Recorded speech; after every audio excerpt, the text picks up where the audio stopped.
Em destaque agora o 5º dia de conflito no Oriente Médio e também uma guerra de retóricas. Quem traz as informações, nosso correspondente Luca Bassani. Luca, o Irã fez novos ataques contra Israel. É isso? Bem-vindo, boa noite para você. É isso mesmo, Thiago. Boa noite a você, a todos que nos acompanham. Pela 5ª noite consecutiva, o Irã realiza ataques por todo o território israelense, assim como acontece em quase todas as madrugadas. De acordo com Israel, já foram mais de 15 mísseis balísticos interceptados e muitos outros esperados para chegarem no território israelense durante as próximas horas. Vale a gente dizer que durante essas últimas noites, muitos ataques aconteceram em áreas residenciais de Tel Aviv, a principal e mais populosa cidade de Israel, também na cidade de Haifa, uma que fica mais ao norte, próximo da fronteira com o Líbano, e eventualmente também a cidade histórica, milenar de Jerusalém. Da mesma maneira, Israel também tem atacado o território iraniano, mas focado nas suas instalações nucleares. Hoje, inclusive, a Agência Internacional de Energia Atômica confirmou que danos foram feitos na parte subterrânea, inclusive, da usina de Natanz. O objetivo agora é continuar com essas operações, segundo Israel, até que tudo seja concluído, mas a própria IDF, falando à imprensa local, disse que a possibilidade é que em 1 ou 2 semanas tudo seja concluído. Nós vemos que, todavia, apesar de vários apelos da comunidade internacional pela desescalada desse conflito e o retorno à normalidade dessa região, muitos dos líderes têm ainda se mantido irredutíveis e os ataques são constantes de ambos os lados, principalmente agora com a forte possibilidade de entrada direta dos Estados Unidos da América neste conflito, que inclusive já redirecionou ao Oriente Médio um porta-aviões e tantos outros caças que estavam em outras partes do mundo para auxiliar Israel ou até mesmo se preparar para uma ação ofensiva no território iraniano nas próximas horas. Nós continuaremos monitorando tudo isso também.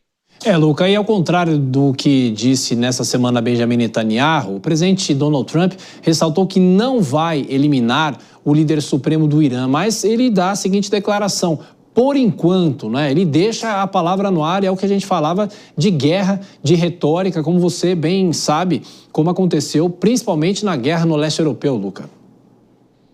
É isso mesmo, Thiago. Nós vemos que hoje, através das redes sociais, o presidente Donald Trump fez 2 postagens bastante fortes, uma delas dizendo rendição incondicional em letras garrafais, pedindo para que provavelmente o regime da República Islâmica capitule, enquanto que na sua outra postagem ele disse que já sabem onde está o Ayatollah Ali Khamenei, o líder supremo do Irã, mas que a opção, por enquanto, é de não matá-lo. Todavia, ele pede que haja, então, uma melhor distribuição dessas bombas, obviamente, para que elas não atinjam a área civil. Ele pede para que esses alvos civis sejam poupados e, assim, a paciência dos Estados Unidos não se esgote. Inclusive, sobre a mudança de regime, a possibilidade de mudança de regime dentro do Irã, isso foi muito discutido do G7. Inclusive, o próprio presidente Emmanuel Macron disse que uma mudança forçada ao povo iraniano poderia ser ainda mais catastrófica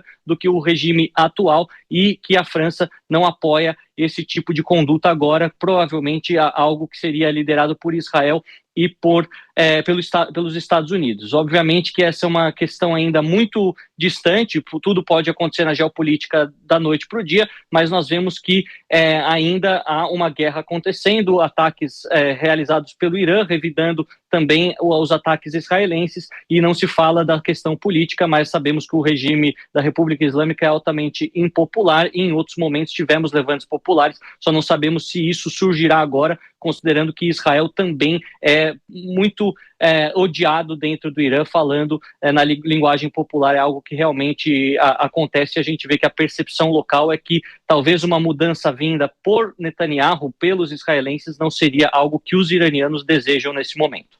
E Lucas, só para a gente fechar, 2 rápidas informações que acabaram de chegar. O líder supremo do Irã fez uma postagem nas redes sociais dizendo o seguinte, ameaçando Israel e declarando: responderemos com força, sem misericórdia aos sionistas. Precisamos dar uma resposta firme ao regime terrorista sionista, não temos piedade dos sionistas. E uma outra informação, outro destaque: os Estados Unidos anunciaram o fechamento da embaixada em Jerusalém por pelo menos 3 dias em razão da escalada do conflito. Na Europa, há alguma preocupação também com as embaixadas? De que forma os líderes europeus estão tratando isso? Há uma grande preocupação, voos de repatriação acontecendo, principalmente de Israel, inclusive o pedido para que ninguém se dirija a essas regiões, lembrando que é quase impossível chegar por lá, chegar tanto em Israel quanto no Irã neste momento, pelo fechamento de ambos os espaços aéreos, por se tratar de uma guerra aérea. Ao contrário daquilo que vemos em Gaza, ou até mesmo na Ucrânia e Rússia, onde a guerra também acontece pelas ruas das cidades, pelas trincheiras, com muitos soldados de fato em solo. Essa é uma guerra majoritariamente, quase 95% aérea, e tantos outros aspectos cibernéticos também nesse contexto de guerra híbrida. A gente vê que os Estados Unidos, como eu disse no começo, já trouxeram parte do seu arsenal mais potente para essa região, principalmente um dos seus 11 porta-aviões, algo que pode indicar a participação direta dos americanos na guerra. E os israelenses divulgaram hoje que cerca de 40% dos lançadores de mísseis balísticos iranianos foram destruídos, ou seja, ontem falávamos num número perto de 1/3 de toda a capacidade ofensiva iraniana, hoje já aumentou para 40%, lembrando que os ataques também diminuíram, ainda continuam com dezenas de drones e de mísseis todas as noites, mas em menor intensidade do que observamos na sexta e no sábado,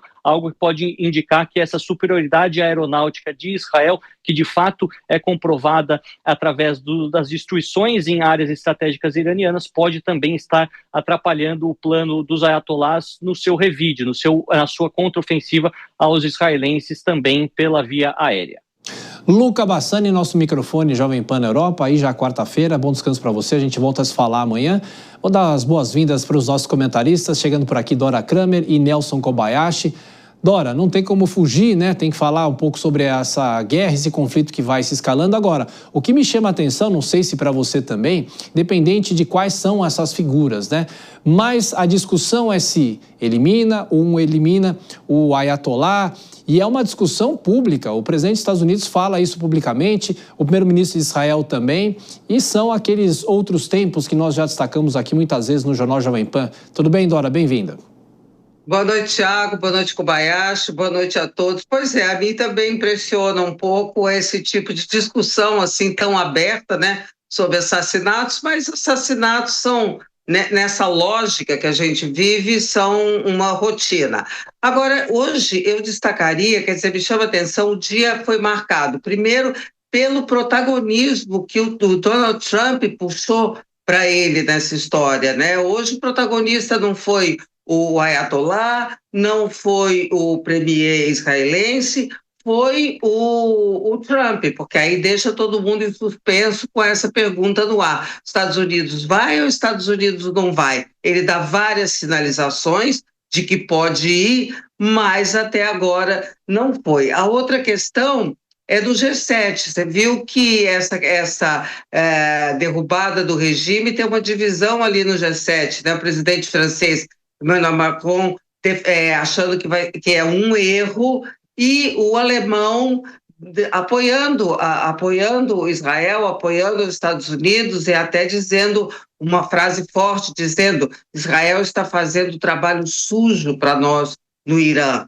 Achei bastante forte. E a outra questão que eu destacaria nesse dia é uma dúvida que eu tenho, qual é a capacidade do Irã de resistir. Você acabou de ler aí um comunicado, uma postagem do Ayatollah Khamenei, dizendo que vamos fazer isso, vamos fazer aquilo, vamos enfrentar, vamos dar respostas duras, mas Israel é um adversário, melhor, é um inimigo do ponto de vista bélico muito superior, né? Então, qual seria a capacidade do Irã de resistência? Seriam esses os destaques que eu traria para o dia de hoje. Daqui a pouquinho a gente fala dessa reunião do G7, inclusive com a presença do presidente Lula. Kobayashi, bem-vindo, boa noite para você.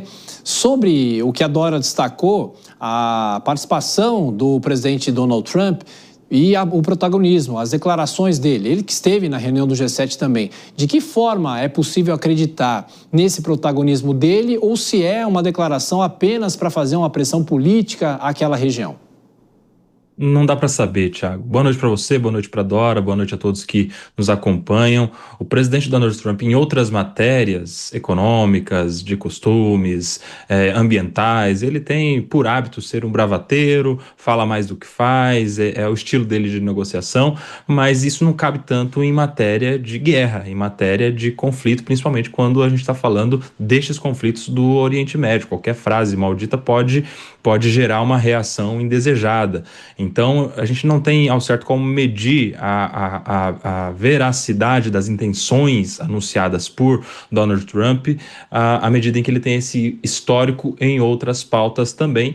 É algo a se aguardar, mas ele está demonstrando, enviando seus porta-aviões, já auxiliando Israel na medida até da parceria histórica existente entre os dois países, e não dá para também desdenhar do que diz o presidente norte-americano. É claro que ele vai querer, sim, ser um protagonista, seja auxiliando Israel no combate ao regime iraniano, seja propagando ali, mediando um acordo de paz entre os dois.